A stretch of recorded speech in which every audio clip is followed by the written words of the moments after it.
let's make لوبيا جريني ولا لوبيا فصاص كما المعروفة في الجزائر كاملة، ولا لاغي كوكوكو، ولا كوكو بينز. شوفوا، اللوبيا جريني هكا تجي بنينة ياسر وتحب هكا طريفة اللحم ولا طرف دجاج، وهي ميور مورسو يجيبها هو الكولي دانيو اللي هي الكرومة. والمهم الطيب بكلش، الطيب بكلش، حتى كيما يعود ما كانش اللحم الطيب بطماطم مكعب وتجي تبل.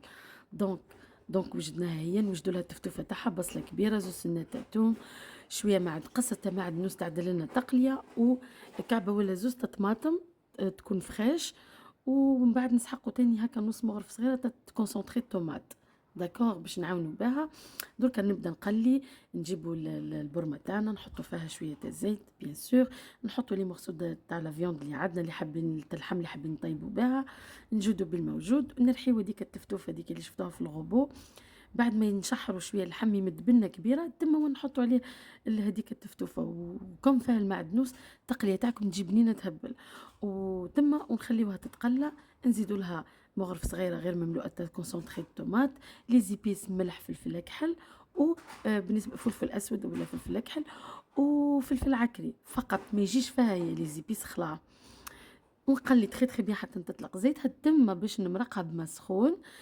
وهنا ني شللت اللوبيا تاعي دي فريش، جبتها من الكونجيلاتور، شللتها بشويه مسخون باش تحافظ على اللون تاعها. وبعد ما كيما قلنا تقلي نمرقوها بالماء سخون، ما نكتروش الماء ياسر ياسر. بعد ما اللحم يدخل فيه الطيب تما باش نحطوا احنا اللوبيا تاعنا، باسكو هي طيب في ساعه. كي طيب وتلبي وكلش، نحطوا عليها معدنوس، زوز قرن ولا زوز فلفل مسكي، والافا نزيدوا ديك القصه الملحه تاع المعدنوس. وهذه هي اللوبيا هنا واجده سي بون. آه، تجي بنينه ياسر ملاحه، نودوا بها حتى الضيف، وكي جبنا ضياف هكا نكتروا لها كاللحم ميتو. شوف الله يبارك، تجي تهبل تهبل. ودهم صحونه اللي شريتهم لها. كنت حابه نطيبها، قلت نو قبل ما نطيبها نشري لها صحن جديد دونك ما تضحكوش عليا. وهذه درت مع هذيك الكسرة ديك العجيبة الملاحة اللي بالنسبة لي يحبوا وصفة الكسرة، أني هي قبل الوصفة هذه، ووجدت لها بلطب مع شوية حميص شوية هريسة، وبصحتكم.